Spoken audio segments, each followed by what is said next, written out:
আরসিবিএসে আপনাদের স্বাগত। আপনাদের সঙ্গে রয়েছে আমি কুহুমিতা। বিস্তারিত খবরে যাব তার আগে দেখে নেব আজকের হেডলাইন্স। এগরা এলেন সন্ধ্যারায়, একাধিক প্রকল্পের উদ্বোধন, আর্থিক সাহায্য তুলে দেওয়া হলো খেলোয়াড়ের হাতে। নন্দীগ্রামে বিভাজনের রাজনীতি হতে দেব না, মন্তব্য শুভেন্দু অধিকারী। চরম দুরবস্থা এগরা হাসপাতালের, চিকিৎসা পেতে ভোগান্তি স্থানীয় বাসিন্দাদের। নদিয়ায় তৃণমূল নেতা হত্যার প্রতিবাদ, দীঘায় মিছিল করল তৃণমূল।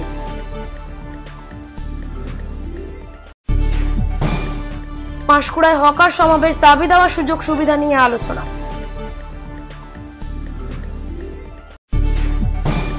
নদিয়ায় তৃণমূল নেতা খুনের প্রতিবাদ, মৌন মিছিল করে প্রতিবাদ ময়নায়।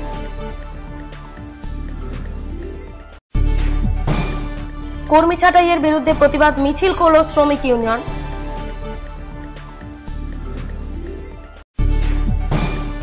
নীলষষ্ঠী উপলক্ষে গাজন মেলা, উদ্যোগে হরশঙ্কর নীল গাজন কমিটি। অটো লরির সংঘর্ষ, মৃত 2, গুরুতর আহত 10।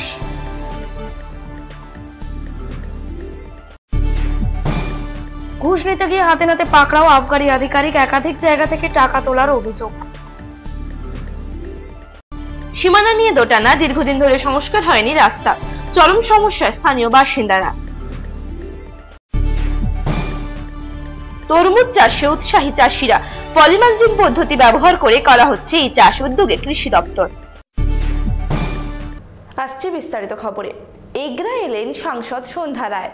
সাংসদ তহবিল থেকে নির্মিত একটি হোমিওপ্যাথি চিকিৎসা কেন্দ্র, একটি ক্রিকেট ফুটবল ক্যাম্প ও একটি যোগা শিবিরের উদ্বোধন করেন তিনি। এক খেলোয়াড়ের হাতে তুলে দেওয়া হয় আর্থিক সাহায্য। এগরা এলেন সাংসদ সন্ধ্যা রায়। বুধবার এগরা থানার এগরা বালিশাই হাই স্কুলের মাঠে এগরা 2 নম্বর ব্লক যুব তৃণমূল কংগ্রেসের উদ্যোগে একটি সভার আয়োজন করা হয়। সেখানেই আসেন সাংসদ সন্ধ্যা রায়। সাংসদ সন্ধ্যা রায়ের তহবিল থেকে বিনা ব্যয়ে হোমিওপ্যাথি চিকিৎসা শিবির, ক্রিকেট ও ফুটবলের কোচিং ক্যাম্প ও যোগা শিবিরের উদ্বোধন হয়। বলতে পারেন, ছেলে মেয়েকে শুধু পড়াশোনা শেখালে হবে না, যার যে ন্যাক আছে, গান বাজনা, নাচ, রান্না বান্না, সমস্ত স্তরের যে আমাদের সমাজে বাস করতে গেলে যা যা নিয়ে আমরা গর্ববোধ করি, সেই জিনিসগুলো এই বাচ্চাদের মধ্যে দিতে হবে। আমাদের মায়েরা, ঠাকুমারা যেভাবে মানুষ করে রেখে গেছেন, তাই তো একজন অতিথি এলে আমরা থালা সাজিয়ে খাবার তৈরি করে দিতে পারি। আমাদের দরকার হয় না বাইরে থেকে কেক পেস্ট্রি এনে খেতে দিতে। আমরা নাড়ু, আমরা বড়ি, আমরা লুচি, আমরা পরোটা, আমরা রুটি সবই অতিথির সামনে দিতে পারি। সেই যোগ্যতা আমাদের মধ্যে আছে। উদ্বোধন করেন সাংসদ সন্ধ্যা রায়। এছাড়াও সাংসদ সন্ধ্যা রায়ের তহবিল থেকে 1 লক্ষ টাকার চেক তুলে দেওয়া হয় প্রবীর সরকার নামে এক খেলোয়াড়ের হাতে। কারোর কথাতে কাউকে সমর্থন করবেন না। আপনারা জানেন, মমতা বন্দ্যোপাধ্যায় যে স্বপ্ন দেখেছেন তার অর্ধেকটুকু আমরা জানতে পেরেছি, বুঝতে পেরেছি, দেখতে পেরেছি। আমাদের ওর পুরো স্বপ্ন দেখতে গেলে আমাদের অপেক্ষা করতে হবে অন্তত 20 বছর ধরে। তার মাধ্যমে আমরা বুঝতে পারবো যে বাংলাকে কিভাবে, কি মোড়কে মুড়তে চেয়েছেন। জাহাঙ্গীর বাদশাহ রিপোর্ট, নিউজ আরসিবিএস। নন্দীগ্রামে বিভাজনের রাজনীতি হতে দেব না, কেউ অন্যায় করলে তার বিরুদ্ধে কড়া ব্যবস্থা নেওয়া হবে। নন্দীগ্রামে এসে এভাবেই সাম্প্রদায়িক সম্প্রীতির বার্তা দিলেন শুভেন্দু অধিকারী। নন্দীগ্রামে বিভাজনের রাজনীতি হতে দেব না, এভাবেই সাম্প্রদায়িক সম্প্রীতির বার্তা দিলেন শুভেন্দু অধিকারী। আমরা নন্দীগ্রামে এসব জিনিস করতে দেব না, এবং আমি মনে করি ব্যক্তিগত জীবনে আমি নিশ্চিতভাবে সনাতন হিন্দু ধর্ম মানি। আমাদের হিন্দুর অনুষ্ঠান হবে, সুফিয়ান সাহেব, আশা আলম সাহেব ইসলাম ধর্ম মানেন, তারা তাদের অনুষ্ঠান নিশ্চিতভাবে ধর্মীয় রীতি অনুযায়ী করবে। কিন্তু আমি যখন মন্ত্রী, আমি যখন এমএলএ, আমার কাজ হবে দরিদ্র মানুষকে দরিদ্র সীমার উপরে নিয়ে যাওয়া। আমার কাজ হবে যে পাড়াতে এখনো নলকূপ পৌঁছায়নি সেখানে নলকূপ পৌঁছে দেওয়া। আমার কাজ হবে যে রাস্তা এখনো ঢালাই হয়নি সেই রাস্তাটাকে ঢালাই রাস্তা করা। আমার কাজ হবে যে বাজারে এখনো আলো জ্বলেনি সেই বাজারে আলো জ্বালিয়ে দেওয়া। আমার কাজ হবে উন্নয়ন করে মানুষের মধ্যে যে আমাদের প্রতি আস্থা কর্তব্য সেটা পালন করা। কেউ অন্যায় করলে তার বিরুদ্ধে অবিলম্বে ব্যবস্থা নেওয়া হবে। আবার দক্ষিণ ঘাটের ভোট হলো কদিন আগে, আপনারা দেখলেন আমরা সেখানে 10,000 ভোট বাড়িয়ে 56% ভোট নিয়ে একজন বাইরের প্রার্থী তিনি আমাদের নেত্রী, তাকে আমরা ওখান থেকে 42,526 ভোটে জয়যুক্ত করলাম। তাই কান খুলে পরিষ্কার করে শুনে রাখুন, যেখানে যত ভোট হবে তৃণমূলই 1 নম্বর ছিল, 1 নম্বর থাকবে। তৃণমূলকে হারানোর ক্ষমতা নেই। এবারে সিপিএম আর বিজেপি আর কংগ্রেস ঠিক করুক 2, 3, 4 কে কোথায় হবে। নন্দীগ্রামের সরস্বতী বাজারের সভা থেকে এই মন্তব্য করলেন শুভেন্দু অধিকারী। আমি ভোটের আগে ভোটের ফল বলি, আর এসব ধমকানি আমাকে দেখিয়ে লাভ নেই। উদ্ধবে ভট্টাচ ইউএপিএতে তেলেগু দ্বীপককে তুলে নিয়ে ইউএপিএ অ্যাক্ট দেশদ্রোহিতার অ্যাক্টে আমার বিরুদ্ধে 164 করিয়েছিল কলকাতার মার্শাল কোর্টে আমার বিরুদ্ধে, এবং আমাকে নন্দীগ্রামের জন্মচকে হোক আর আমাদের সোনাচূড়া গাংড়াতে হোক সব মামলাতে আমাকে আসামি করত। এসব ভয় আমাকে দেখিয়ে কোনো লাভ হবে না। আমি জানি কি করে লড়তে হয়, কি করে জিততে হয়। আর 14ই মার্চ 2016 ভোটের আগে টেপ প্রকাশ করেছিল, করে বলেছিল তৃণমূল কংগ্রেসের লোকেরা আমাদের এত অভাব, আমরা নাকি টাকা পয়সা নিয়েছি বলেছিল। সবচেয়ে বড় কথা, গণতন্ত্রে আমরা বিশ্বাস করি, আমরা জনপ্রতিনিধি ভোটে লড়ি, এবং আপনারা 5ই মে নির্বাচনে ওই কুৎসা অপপ্রচারের জবাব দিয়ে আমাকে 82,000 ভোটে জিতিয়েছিলেন। আমি আপনাদের সার্টিফিকেট পেয়ে গেছি, এটাই হলো আমার কাছে সবচেয়ে বড় প্রাপ্তি। যে যার ধর্ম অনুযায়ী রীতিনীতি পালন করতে পারবেন, সাফ জানিয়ে দেন পরিবহন মন্ত্রী। আপনারা নিশ্চিত থাকুন, আমি আপনাদের সঙ্গে ছিলাম, আছি, থাকবো, এবং আপনারাও আমার সঙ্গে থাকুন। আমরা ভালো কাজে উন্নয়নে থাকবো। নন্দীগ্রামে আমরা রাজনীতি কাউকে করতে দেব না। রাজনীতি মানে বিভাজনের রাজনীতি কাউকে করতে দেব না। নন্দীগ্রামে একমাত্র উন্নয়ন দিয়েই আমরা মানুষের মন জয় করব। আর প্রচুর পরিমাণে ধর্ম পালন করুন, ধর্মীয় অনুষ্ঠান করুন, ব্যাপকভাবে করুন। জাহাঙ্গীর বাদশাহ রিপোর্ট, নিউজ RCBS। চরম দুরবস্থা এগরা হাসপাতালের, একাধিক জায়গায় ময়লা আবর্জনা স্তূপ, দুর্গন্ধে কাদায়, পানীয় জলের অবস্থাও তথৈবচ। অব্যবস্থার অভিযোগ তুলেছেন স্থানীয় বাসিন্দারাও। হাসপাতাল পরিদর্শনে এসে পরিস্থিতি খতিয়ে দেখার আশ্বাস দিয়েছেন মহকুমা শাসক।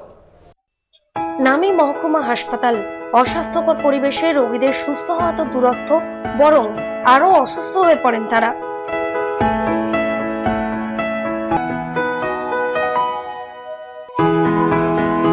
শুধু তাই নয়, রোগীর রোগ সারাতে এসে অসুস্থ হচ্ছেন রোগীর পরিবারও। অভিযোগ, একাধিক নষ্ট ওষুধের বিষাক্ত গন্ধে হাসপাতালের পরিবেশ নষ্ট হচ্ছে। পানীয় জলের জন্য যে নলকূপগুলি ব্যবহার করা হয় সেই নলকূপগুলিও ময়লা আবর্জনার মধ্যে থাকায় দূষণ চরম আকার নিচ্ছে।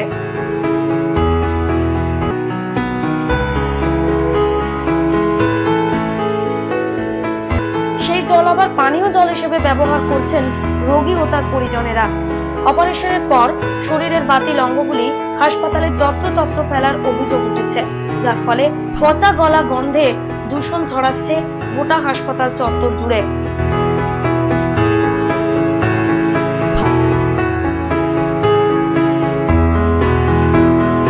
হাসপাতালের পাশাপাশি স্থানীয় বাসিন্দা ও দোকানিরাও এমন দূষণের শিকার হচ্ছেন। দিনের পর দিন হাসপাতাল কর্তৃপক্ষের চরম অব্যবস্থার অভিযোগ তোলে ইতিমধ্যেই বহুবার রোগীর পরিবার ও স্থানীয় বাসিন্দারা বিক্ষোভ দেখিয়েছেন, তবে কাজের কাজ কিছুই হয়নি এমনটাই অভিযোগ। ডাস্টবিন করে দেওয়া থাকে, দিলে তখন আর সুবিধা হলো পেশেন্ট পার্টিদের। পাবলিকই ফেলে দেয়, সেখানটায় কি স্টাফ না, পাবলিকই ফেলে দেয়। হ্যাঁ, ওটা পাবলিক এক জায়গায় ডাস্টবিন। হ্যাঁ, ডাস্টবিন লাগবে, হোটেল লাগবে, সামনে লাগবে। হ্যাঁ, সামনে একটা যদি চৌকা করে ডাস্টবিন করে দেওয়া হয়, ওটা আমরা সেভ করবো। আমরা প্রত্যেকটা পেশেন্ট পার্টিকে বলবো, নলকূপটার কাছে মাস্ট বি পয়জন স্যার। আমি ওই কথা বলছি। ডাস্টবিন নেই হচ্ছে স্যার, যে প্যাকেট ক্যারি ফেরি এগুলো সব কিন্তু সবই পাবলিকই ফেলে। হ্যাঁ, পেশেন্ট পার্টি স্টাফদের দোষ দিয়ে লাভ নেই। লাভ নেই না, ওনার স্টাফ কথা এটা যেটা রেখেছে, স্টাফদের দোষ দিয়ে কিছু লাভ নেই। সাথে ওদিকে দেখুন আরো পড়ে আছে, যেসব ব্যাগ এগুলো সব টোটালি পড়ে আছে স্যার। পেশেন্ট পার্টিকে আমরাই ফেলে দিচ্ছি, পেশেন্ট পার্টি ফেলে দিচ্ছি, সবাই সবাই জনগণ, ফেলছে, সবই জনগণ ফেলছে। সবই জনগণ ফেলছে। একজনকে দায়ী না, আমরা যখন ছবিটা পূর্ব মেদিনীপুরের এগরা মহকুমা হাসপাতালের। তাদের ভরসা এখন কাঁথি মহকুমা হাসপাতাল। চিকিৎসা পেতে চরম ভোগান্তির শিকার হচ্ছেন তারা। শেষ পর্যন্ত হাসপাতাল পরিদর্শন করলেন মহকুমা শাসক। গোটা হাসপাতাল ঘুরে বিষয়গুলি খতিয়ে দেখেন তিনি। আচ্ছা, কতদিনের মধ্যে এই হসপিটালের হাল ফিরবে বলে মনে হয় আপনার? দেখুন, এমনি হসপিটাল আমাদের এখানে রোগীর সংখ্যা আমাদের যা বেড তার থেকে অনেক বেশি, স্বাভাবিক কারণে, এবং আমরা এইটা অতিরিক্ত প্রেশারটা আমরা নিতে পারছি না বলে আমাদের আবার সুপার স্পেশালিটি হসপিটাল তৈরিও হয়েছে। এখনও যেহেতু ওটা পুরোপুরি আমরা চালু করতে পারিনি, আপাতত যতদিন ওটা চালু না হচ্ছে ততদিন আমাদের এই অবস্থাতেই থাকবে। তবে পারিপার্শ্বিক যে পরিবেশ এবং যে ড্রেন বলুন বা ভ্যাট বলুন, এগুলো যে পরিষ্কার পরিচ্ছন্নতা, এটা যাতে। সেলিম আহমেদের রিপোর্ট, নিউজ RCBS। নদিয়াতে তৃণমূল নেতা খুনের প্রতিবাদ করল তৃণমূল কংগ্রেস। একই সঙ্গে বিজেপির অপপ্রচারের বিরুদ্ধেও সরব হলো তারা। পানিপারুল থেকে রামনগর পর্যন্ত অনুষ্ঠিত হলো প্রতিবাদ মিছিল। মিছিলের শেষে রামনগর বাজারে একটি পথসভাও অনুষ্ঠিত হয়। নদিয়ার তৃণমূল নেতা হত্যা ও বিজেপির অপপ্রচারের বিরুদ্ধে মঙ্গলবার প্রতিবাদ মিছিল করল তৃণমূল। পানিপারুল থেকে শুরু হয়ে রামনগর পর্যন্ত এই মিছিল যায়। প্রায় 7 কিলোমিটার ধরে অনুষ্ঠিত হয় পদযাত্রা।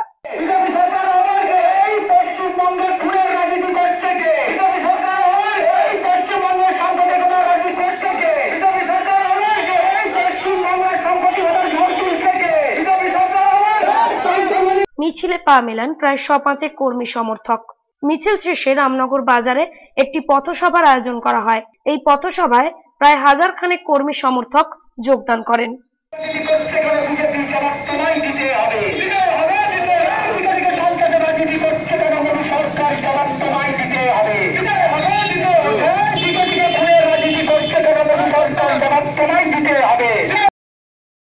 সেলিম আহমেদের রিপোর্ট, নিউজ RCBS। পাঁশকুড়ায় অনুষ্ঠিত হলো হকার সম্মেলন। খড়গপুর ডিভিশনের INTTUC শ্রমিক ইউনিয়নের আওতায় থাকা হকারদের নিয়ে এই সম্মেলনটি অনুষ্ঠিত হয়। হকারদের দাবি দাওয়া এবং সুযোগ সুবিধা নিয়েও আলোচনা চলে সম্মেলনে। খড়গপুর সাউথ ইস্টার্ন রেলওয়ের INTTUCর আওতায় থাকা হকারদের একটি সম্মেলন অনুষ্ঠিত হলো। পাঁশকুড়ায় বিডিও অফিসের পাশে নজরুল মঞ্চে এই সম্মেলনটির আয়োজন করা হয়। প্রায় 1000 খানেক হকার এই সম্মেলনে যোগদান করেন। আর তার আগের দিনে মমতা বন্দ্যোপাধ্যায়ের নির্দেশ অনুযায়ী আমরা B.R. আম্বেদকরের জন্মদিন পালন করেছি। তো একটা বেশ সন্ধিক্ষণে আপনারা সময় উপযোগী সম্মেলন আপনারা ডেকেছেন। রেলওয়ে ঠিকাদার বলতে গেলেই আমার পুরনো দিনের কথা মনে পড়ে, কারণ প্রদীপবাবুকে নিশ্চিত মনে আছে, এরা অনেকবার এসেছিল। এই সংগঠন অনেক সময় আমার হাত ধরে অনেকটা এগিয়ে নিয়ে যাওয়ার আমি চেষ্টা করেছিলাম। তখন সদ্য আমিও তরুণ অধ্যাপক। হকারদের দাবি দেওয়া ও সুযোগ সুবিধা নিয়ে চলে আলোচনা। সম্মেলনে উপস্থিত ছিলেন রাজ্যের জলসম্পদ উন্নয়ন মন্ত্রী সৌমেন কুমার মহাপাত্র, আনিসুর রহমান, ফিরোজা বিবি সহ অন্যান্যরা। অধ্যাপনা করি, কখনো বালিচক স্টেশন, এমনকি সাঁকরাইল থেকে শুরু করে সব জায়গায় আমি যেতাম। ওখানে জুট মিলে গিয়ে বক্তৃতা করতাম। এই রকম জায়গা আজকে সেই ঠিকা শ্রমিকদের সম্মেলন অনেকটা তার বলবৎ বৃদ্ধি পেয়েছে। তখন সংগঠন এতটা মজবুত হয়নি, কারণ নানা প্রতিকূল অবস্থা ছিল। সেই প্রতিকূল অবস্থাটা কি, বিশেষ করে পশ্চিমবঙ্গে যে সরকারটা চলত, সেই সরকার নামে শ্রমিকের কথা বলত, নামে কৃষকদের কথা বলত, কিন্তু কৃষক এবং শ্রমিক বন্ধু তাদের উপকার কিভাবে হবে, কিভাবে মালিকের স্বার্থ পূরণ হবে সেটা তারা বেশি দেখতেন, শ্রমিকদের স্বার্থ এটা দেখতেন না। তাই তাদেরকে নিয়ে যারাই সংগঠন করার জন্য এগিয়ে আসতেন তাদের উপর অত্যাচার নেমে আসে। জাহাঙ্গীর বাদশাহ রিপোর্ট, নিউজ RCBS। মৌন মিছিল করে এবার প্রতিবাদ জানালো তৃণমূল কংগ্রেস। নদিয়ায় তৃণমূল নেতা খুনের প্রতিবাদে ময়নায় মৌন মিছিল করল তৃণমূল। প্রায় কয়েকশো কর্মী সমর্থক এই মিছিলে পা মেলান। নদিয়ার হাঁসখালিতে দলীয় নেতা খুনের প্রতিবাদে তৃণমূল কংগ্রেসের সমর্থকেরা মঙ্গলবার জেলা জুড়ে প্রতিবাদ মিছিল করলেন। ময়না ব্লকের তৃণমূল সমর্থকেরা ময়না বাজার থেকে ময়না বিডিও অফিস পর্যন্ত মৌন মিছিল ও পদযাত্রা করেন। পদযাত্রায় পা মেলান ময়না পঞ্চায়েত সমিতির সভাপতি শেখ শাহজাহান আলী, ময়নার বিধায়ক ডক্টর সংগ্রাম কুমার দোলই সহ অন্যান্যরা। পূর্ব মেদিনীপুর জেলা তৃণমূল কংগ্রেসের নির্দেশে ময়না ব্লক তৃণমূল কংগ্রেসের আহ্বানে আজ বিকেল 4টা থেকে সন্ধ্যে 6টা পর্যন্ত কয়েক হাজার মানুষকে নিয়ে আমাদের আজকে মৌন মিছিল।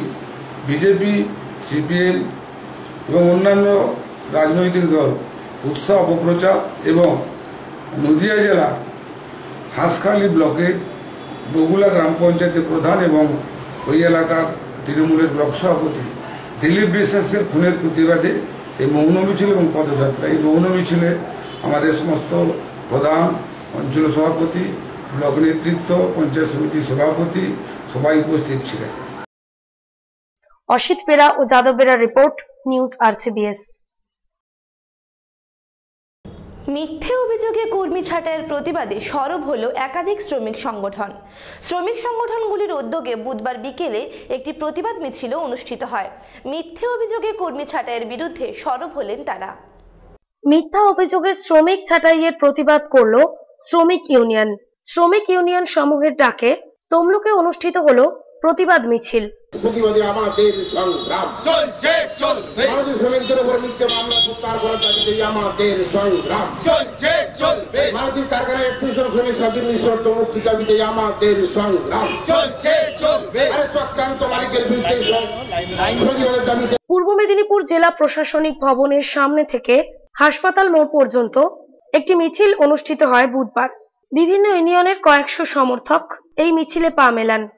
আজকে আমাদের মিছিল, আপনারা জানেন যে 2012 সালে মারুতি কারখানায় হরিয়ানার গুরগাঁওতে যে মানেশ্বরে একটি মারুতির নির্মাণ কারখানা রয়েছে, সেই কারখানাতে অত্যন্ত জঘন্য, ঘৃণ্য, আজকের সমাজে যে ঘটনা অপ্রতুল সেই রকম ঘটনা ঘটিয়েছে মারুতি সরকার। প্রায় 148 জন শ্রমিককে এক লপ্তে তারা কারাবন্দি করেছে সরকার, হরিয়ানা সরকারের সহযোগিতায়। অত্যন্ত লজ্জাজনক। ভারতবর্ষের এই গণতান্ত্রিক দেশে, যে দেশে মানুষ তার গণতন্ত্রের জন্য রাস্তায় নেমে পড়েছে, এবং আপনারা দেখেছেন সেই 48 জন শ্রমিকের এই বছর 18ই মার্চ যে রায় বেরিয়েছে, সেই রায়েতে প্রায় 13 জন শ্রমিককে সশ্রম কারাদণ্ড যাবজ্জীবন সেখানে দেওয়া হয়েছে, এবং আরও 18 জনকে সেখানে সশ্রম কারাদণ্ড দেওয়া হয়েছে। আর 117 জনকে কোনো রকমভাবে কোনো অভিযোগে না রাখতে পেরে সেখানে তাদেরকে বেকসুর খালাস করেছে। মিছিল শেষে একটি পথসভা অনুষ্ঠিত হয়। শ্রমিক ছাঁটাইয়ের প্রতিবাদ করা হয় এই পথসভায়। এই মিছিলটা কি শুধু এখানে হচ্ছে না সারা ভারত? আপনারা জানেন গত 28শে মার্চ সারা ভারতবর্ষ জুড়ে উত্তাল হয়েছিল, এবং শুধু তা নয়, 5ই মার্চ 11টি সেন্ট্রাল ট্রেড ইউনিয়ন সারা ভারতবর্ষ জুড়ে করেছে, এবং আমাদের মূল সংগঠন কলকাতার বুকে গত 4 এপ্রিল একটি বৃহৎ মিছিল করেছে, এবং সেখানে সেই প্রতিবাদ জানিয়েছে এই মিছিলের মধ্য দিয়ে। আজকে আপনারা কোথা থেকে কত দূর মিছিল করলেন? আমরা আজকে ডিএম অফিসের সামনে থেকে আমরা হাসপাতাল মোড় পর্যন্ত আমরা আজকে মিছিল করেছি। পুলক বেরার report, news RCBS। Nil Shashthi উপলক্ষে অনুষ্ঠিত হলো গাজন মেলা। উদ্যোগে হরশঙ্কর নীল গাজন কমিটি। প্রায় 27 বছরের পুরনো এই মেলা ছাড়াও অনুষ্ঠিত হয় নানাবিধ সাংস্কৃতিক অনুষ্ঠানও। নীল ষষ্ঠী উপলক্ষে অনুষ্ঠিত হচ্ছে গাজন মেলা। তমলুকের হরশঙ্করপুরে চলছে নীল গাজন মেলা। হরশঙ্করপুর নীল গাজন কমিটির উদ্যোগে এই মেলা চলে।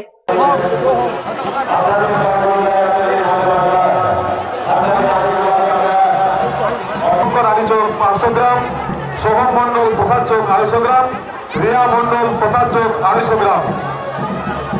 মানব বাতাসা দিয়েছে ঈদ জানা, পাপাই জানা ও রাজা জানা। আপনারা অযথা অন্য কোথাও সাইকেল না রেখে। প্রায় 27 বছরের পুরনো এই মেলা। দূর দূরান্ত থেকে কাটা ফোড়া চড়ক দেখতে ভিড় জমান হাজার হাজার মানুষ।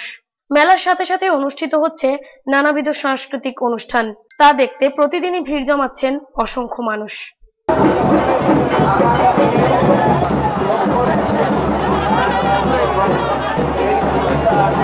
থেকে আমরা কখন খেলা দেখানোর জন্য প্রস্তুত হয়েছে। কখন খেলা দেখাবেন সেই সবার প্রিয় অজয় দত্ত উনি প্রস্তুতির কাছে উঠে গেছেন।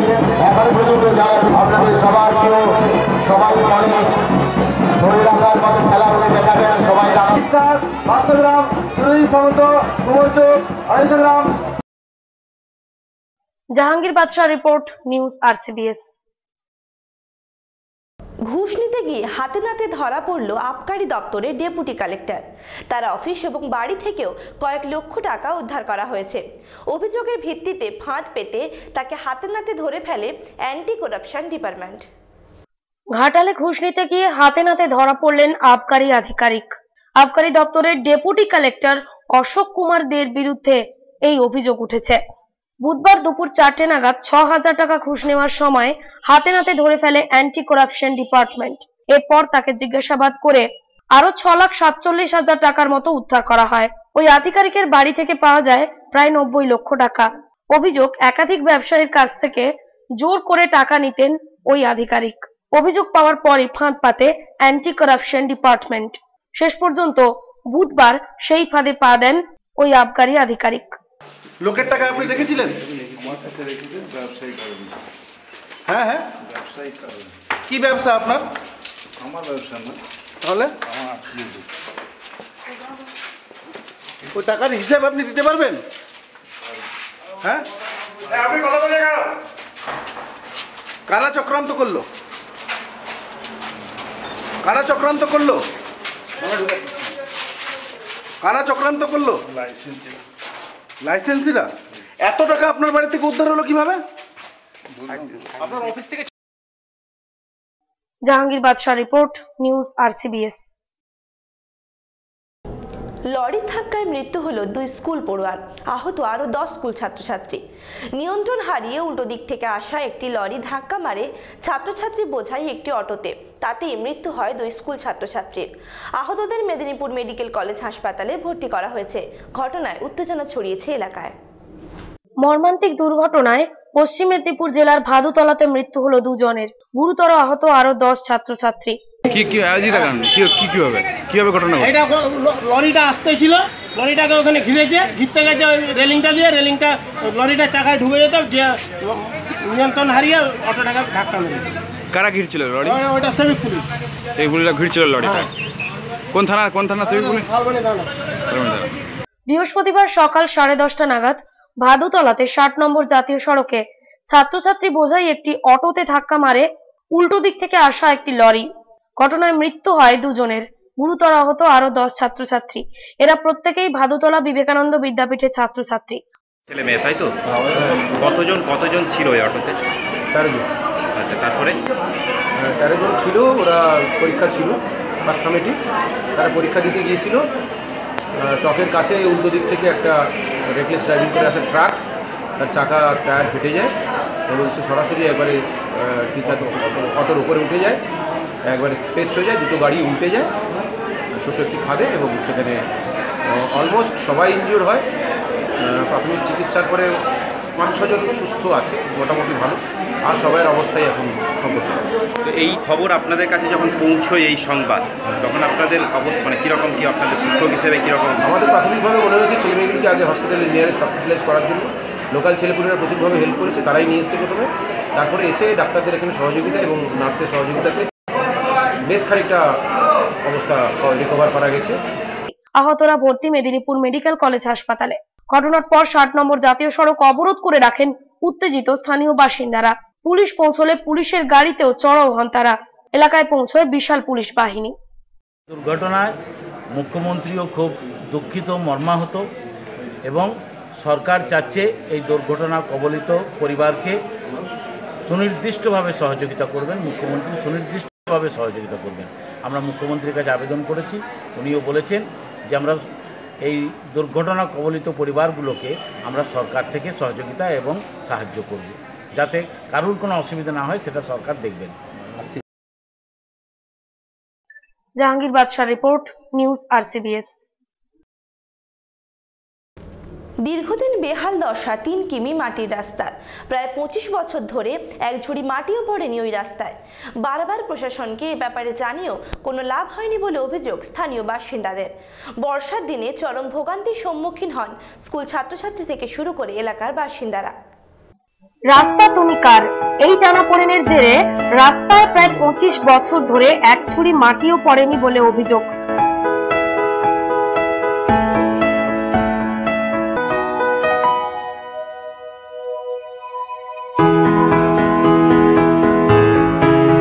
এটা আমি এখানে 14 বছর বাড়ি করেছি, 14 বছর এই অবস্থায় আছি। বর্ষাকালে গাড়ি রাস্তায় রাখতে হয় অন্য জায়গায়।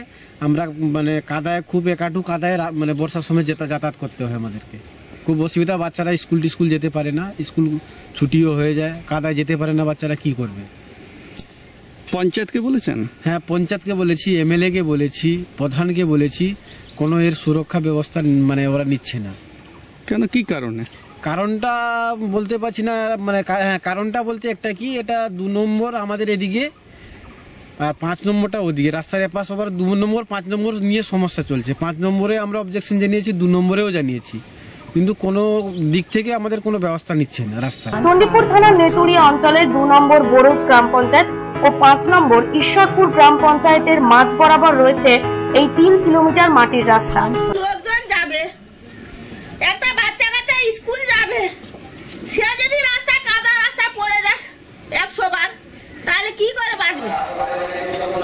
চারদিকে আল্লিগালিতে মাটি পড়ছে, ঢালাই হচ্ছে। এ জায়গায় কি মাটি পড়েনি, মরাম পড়েনি? বলে এ জায়গা দিয়ে মানুষ চলেনি, তাহলে কে চলে? রাত 2টার সময় থাকতে, 1টার সময় থাকতে, ভোটের সময় বলছে মাসি মাটি তুলবো বলে বলছিলাম, তো বৃষ্টি হয়ে গেছিল বলে সেই জন্য পারিনি। তারপরে বলছে মাসি এই ধানটা কাটা হয়ে যাও, হওয়ার পরে তো আমি করে দেবো। ধানটা যখন কাটা হয়ে যায়, ভোট চলে আসে, মাসি ভোটের পরে হবে। রাস্তার দুপাশে প্রায় 100 পরিবারের বাস, প্রায় 700 জন মানুষ এই রাস্তা ব্যবহার করেন। স্থানীয় বাসিন্দাদের অভিযোগ, যতবারই ওপর মহলে জানানো হয়েছে, ততবারই সীমানার দোহাই দিয়ে সবাই এড়িয়ে যান। এই রাস্তাটা তো বহুদিন থেকে মাটি হয়ে পড়ে আছে। কি কারণে? কারণটা হচ্ছে, এদিকে যেই পঞ্চায়েতকে জানাতে যাচ্ছি, ওরা বলছে এটা 2 নম্বর রাস্তা, আবার ওরা বলছে 5 নম্বর রাস্তা। এইরকম করে কাজ হচ্ছে না। আমরা 2 নম্বরে বাসিন্দা ছিলাম, আজ থেকে 5-7 বছর হলো আমরা 5 নম্বরে বাসিন্দা হয়ে গেছি। রাস্তার ওই সাইডটা, দক্ষিণ সাইডটা 5 নম্বর, তো 5 নম্বর হয়ে গেছি। তো 5 নম্বরে বললেও কাজ হচ্ছে না। বারে বারে ইলেকশনের সময় আসছে, দেখে চলে যাচ্ছে এই বছর কাজ হয়ে যাবে, এই কাজ হবে, এই কাজ হবে, করে করে কাজ কোনো কারণেই হচ্ছে না। এমএলএ সাহেবের কাছেও যাওয়া হয়েছিল, বলছে ও রাস্তাটা আমাদের কিছু করার মতন নেই, এটা উপরের কাজ। এইরকম করেই চলছে। বর্ষা নামলেই ভোগান্তি আরো বেড়ে যায়। মাটির রাস্তা পরিণত হয় কাদার তালে। পড়ুয়ারা ইউনিফর্ম পরে স্কুলে যেতে পারে না। এই রাস্তায় বর্ষার সময় স্কুলে যেতে পারো? কেন? কাদা। কাদার জন্য স্কুল যেতে পারো না? কতদিন?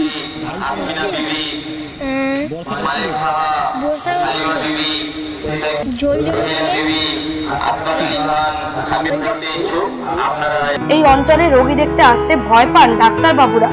সব মিলিয়ে দুর্ভোগ পোহাতে হয় স্থানীয় বাসিন্দাদেরই। দাদা, এই রাস্তাটা কত কিলোমিটার? এই রাস্তাটা ওই মেন রাস্তা থেকে নিয়ে ওইদিকে পূর্ব 2.5 থেকে 3 কিলোমিটার রাস্তা। দীর্ঘদিন এই অবস্থা পড়ে আছে। আজ থেকে প্রায় 25 বছর হয়ে গেল এইভাবেই রাস্তার অবস্থা। এক ঝোড়া মাটির কাজও হচ্ছে না, কোনো কারণে রাস্তাটা মেরামত হচ্ছে না। আমরা বারে বারে গিয়ে সবারই কাছে হাতে পায়ে ধরে বলছি। যখন কোনো আলোচনায় বসা হচ্ছে, তখনও বলা হচ্ছে পায়ে হাতে ধরে রিকোয়েস্ট করে, কোনো কারণে কাজ হচ্ছে না রাস্তা। বিভিন্ন মহলে জানিয়েও রাস্তার হাল ফেরানোর বিষয়ে কোনো পদক্ষেপ নেওয়া হয়নি বলে অভিযোগ এলাকাবাসীর। তো এই রাস্তার ব্যাপারে আমি বলেছিলাম একবার আমার এমএলএ সাহেবকে, যে স্যার এই কাজটা একটু দেখুন, মাঠ আর এই যে বাঁধটা পুরো সমান হয়ে গেছে, যাতে কাজ তাড়াতাড়ি হয় একটু দেখুন স্যার। বলছে পর নেক্সট স্টেপে হবে। 5 নম্বরে বর্ডারে যারা ছিল ওদেরকে বলেছি এটা 2 নম্বর 5 নম্বরে বর্ডার। আমি বলেছি কাজটা হয়, এদিকে এলাকার লোক বসবাস করতে পারে না। মাঠ বাঁধ সমান হয়ে গেছে, মাটি ভরানো কাজ হয়নি আর কোনো কাজ হয়নি। তো বলছে আগামী দিনে যদি হয় প্রজেক্ট দেওয়া যাবে, একটু চেষ্টা আপনারা একটু দেখুন, ভালো হয়েছে। এটা দীর্ঘদিন ধরে তো এই সমস্যা চলছে। দীর্ঘদিন ধরে বর্ষাকালে তো মানুষ যাতায়াত করতে পারছে না। বর্ষাকাল যাতায়াত করতে পারে না এবং কাদা মাটি এবং বাঁধ পুরো সমান হয়ে গেছে। তো এই 5 নম্বরের বর্ডারের লোকে বলি, ওরা কোনো বলে না, এদিকে বলি স্যার বলছে কি হবে হবে, বড় প্রজেক্ট দেরি হবে। সমীর মাইতির রিপোর্ট, নিউজ RCBS। কৃষি সংক্রান্ত সমস্ত খবর জানতে চোখ রাখুন কৃষি কথায়।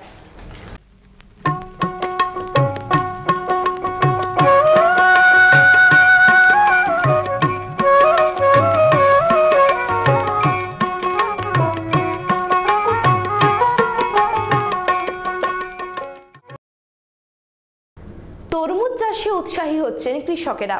কৃষি দপ্তরের উদ্যোগে পলিমালচিং পদ্ধতি প্রয়োগ করে ময়নায় তরমুজ চাষ করা হচ্ছে। এই চাষ সম্পর্কিত নানা তথ্য জানালেন কৃষি আধিকারিক। এবার তরমুজ চাষের দিকে নজর দিচ্ছে পূর্ব মেদিনীপুর জেলা কৃষি দপ্তর। পশ্চিম মেদিনীপুরে ব্যাপক হারে তরমুজ চাষ হলেও পূর্বে সেভাবে তরমুজ চাষ হয় না। তরমুজ চাষ চাষি ভাইদের লাভজনক চাষের মধ্যে একটি উল্লেখযোগ্য চাষ। এই চাষ করতে গেলে চাষি ভাইদের সাধারণত যে জমি চয়েস করতে হবে সেটা হচ্ছে দোআঁশ থেকে বেলে দোআঁশ যদি মাটি হয় তাহলে খুব ভালো হয় এবং জল জমবে না, ড্রেনেজ সিস্টেম আছে, এরকম জমি চয়েস করতে হবে।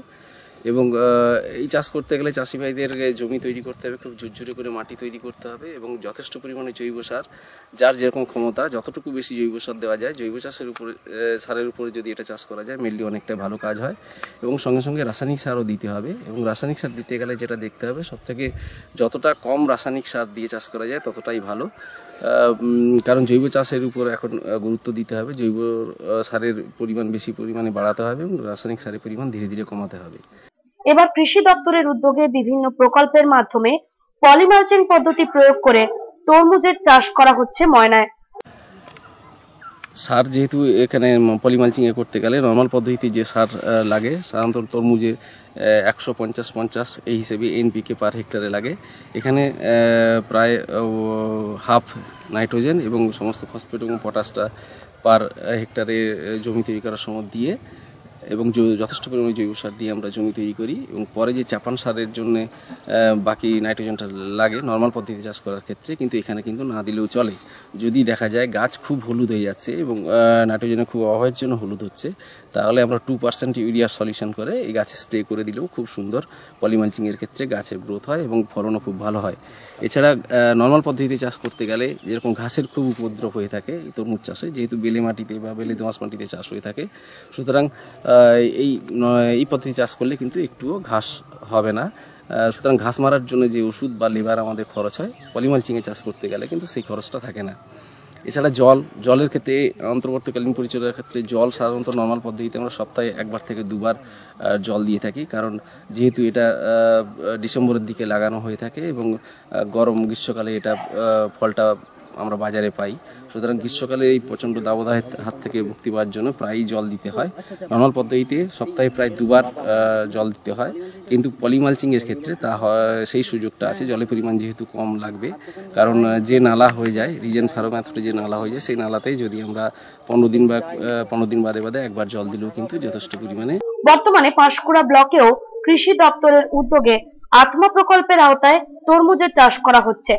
এছাড়া মালচিং পদ্ধতি যদি কেউ তরমুজ করে থাকেন আরও সুবিধে হচ্ছে যে এই তরমুজটা উঠে যাওয়ার পর চাষি ভাইরা সেখানে কিন্তু ভেন্ডি খুব সহজেই লাগিয়ে দিতে পারেন, কারণ তরমুজের গাছটা শুকিয়ে গেলে হাত দিয়ে টেনে তুলে দিলেই গাছটা উঠে চলে আসবে শেকড় সমেত।